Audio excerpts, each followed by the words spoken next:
नमस्कार दोस्तों, प्यारे बच्चों। आज की जो वीडियो क्लास है वो अपनी है 19वीं सदी की धार्मिक व सामाजिक आंदोलन। धार्मिक व सामाजिक आंदोलन की जो हमने बात की थी पहले वाले वीडियो सेशन में, हमने पढ़ लिया था कि जो रामकृष्ण मिशन थे उनके संस्थापक विवेकानंद जी जो महान विभूति थी उनके बारे में हमने पढ़ा था। तो उन्हीं को हमने उस वीडियो में जो विवेकानंद जी का जन्म है, शिकागो धर्म सम्मेलन है, उनकी पत्र पत्रिकाएं हैं, उनकी स्थापनाएं हैं, वो हमने पढ़ ली थी। आज हम पढ़ते हैं कि विवेकानंद जी का दृष्टिकोण क्या था, उनकी सोच क्या थी, वो क्या सोचते थे। तो आज हम उन्हीं की बात करने वाले हैं, विवेकानंद जी के दृष्टिकोण।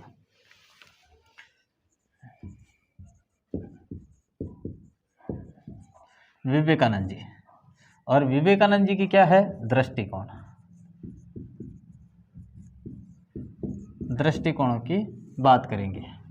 कौन से दृष्टिकोण हम बात करें, सबसे पहले दृष्टिकोण की बात करें तो धार्मिक दृष्टिकोण की बात करें। पहला कौन सा है? धार्मिक दृष्टिकोण। धार्मिक दृष्टिकोण। धार्मिक दृष्टिकोण में बात करें तो ये क्या थे?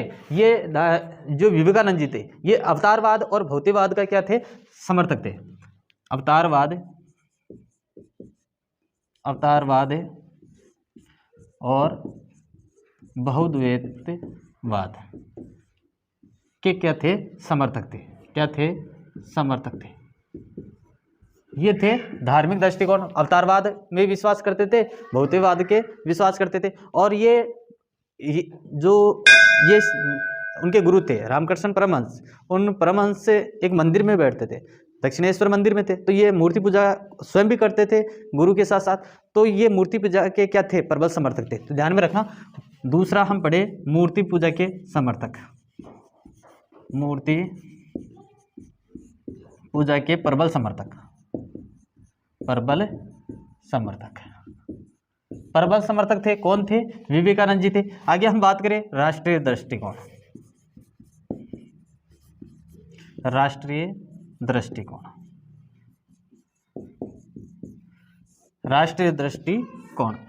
दृष्टिकोण की बात करें तो ये सबसे पहले तो ये क्या थे? राष्ट्रवादी थे। क्या थे? राष्ट्रवादी थे। और ये ऐसे देश की कल्पना करते थे। ये क्या थे? राष्ट्रवादी। ये कौन से देश की कल्पना करते थे?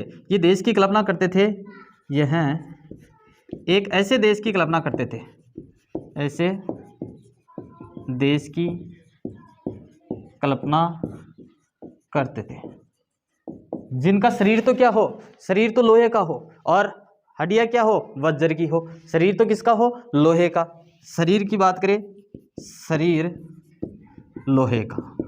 शरीर किसका हो? लोहे का। हड्डियां किसकी हो? वज्र की। और भी बात करें तो शीरा व धमनियां किसकी हो? शीरा व धमनियां किसकी हो? तो ये हो प्रस्तर की, इस्पात की।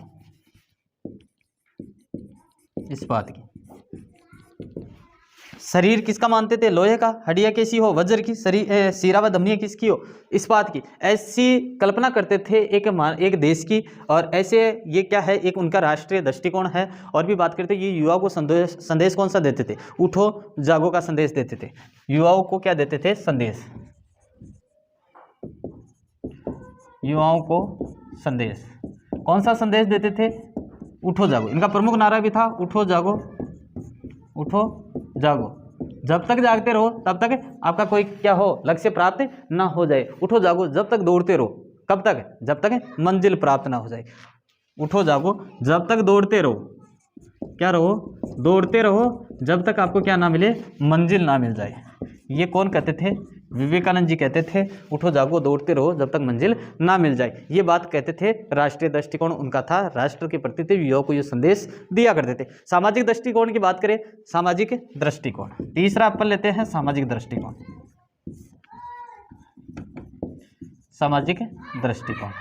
सामाजिक दृष्टिकोण की बात करें तो सामाजिक दृष्टिकोण में क्या कहते? ये शिक्षा पर प्रबल समर्थक थे। शिक्षा का क्या थे? प्रबल समर्थक। शिक्षा पर जोर देते थे, प्रबल समर्थक थे। कौन थे? विवेकानंद जी। शिक्षा पर ये जोर देते थे। शिक्षा के लिए ये कहे कि सामाजिक दृष्टिकोण उनका सर्वप्रथम शिक्षा के प्रबल थे और महिला शक्ति को ज़्यादा महत्व देते थे। महिला शक्ति को क्या देते थे? ज़्यादा महत्व महिला शक्ति को महत्व, महिला शक्ति को महत्व क्यों देते, किस आधार पर देते? ये कहते थे कि जब 50 पुरुषों, जैसे ये कहे कि 50,000 पुरुषों और 50,000 समर्पित पुरुषों के माध्यम से संसार बदलने के में 50 वर्ष लग जाएंगे, यानी 50 समर्पित पुरुष हो और उनको संसार को बदलने के लिए कितने साल लगेंगे? 50 साल लग जाएंगे। लेकिन 50 महिलाओं को वो काम सौंप दिया जाए, जबकि 50 समर्पित महिलाओं को यदि वह माध्यम बनाकर इस संसार को बदलने का प्रयास किया जाए तो वो केवल 5 वर्षों में। कहने का मतलब क्या था उनका कि 50 समर्पित पुरुष है, इन पुरुषों को कोई काम दिया गया तो ये देश को बदलने में कितना दिन लगाएंगे? 50 वर्ष लगाएंगे। कितना वर्ष? 50 वर्ष लगाएंगे। यदि महिला यानी कि 50 महिलाओं को ये काम सौंप दिया जाए तो वो इस देश को बदलने में कितना समय लेगी? 5 वर्ष लेगी। तो इसलिए वो कहते थे, किस पर जोर दिया करते थे? महिलाओं पर अत्यधिक जोर देते थे। कौन देते थे? विवेकानंद जी। ये छुआछूत के क्या थे? विरोधी थे। तो ये चीज भी आपको ध्यान में रखनी है। इसी में सामाजिक दृष्टिकोण में छुआछूत के प्रबल विरोधी थे, विरोधी थे। और इसी छुआछूत को उन्होंने एक नाम भी दिया था। क्या नाम दिया था? रसोई धर्म नाम कौन किसको दिया गया? छुआछूत को दिया। किसके द्वारा दिया गया? विवेकानंद जी के द्वारा दिया गया। चलिए, जो बाकी टॉपिक बच रहा था विवेकानंद जी का जो दृष्टिकोण थे, उन दृष्टिकोणों की आज हमने बात की है। और 19वीं सदी की बात करें तो 19वीं सदी में जो धार्मिक और सामाजिक आंदोलन थे अन्य, वो भी हम जल्दी ही और लेकर आएंगे। तब तक जय हिंद, जय भारत।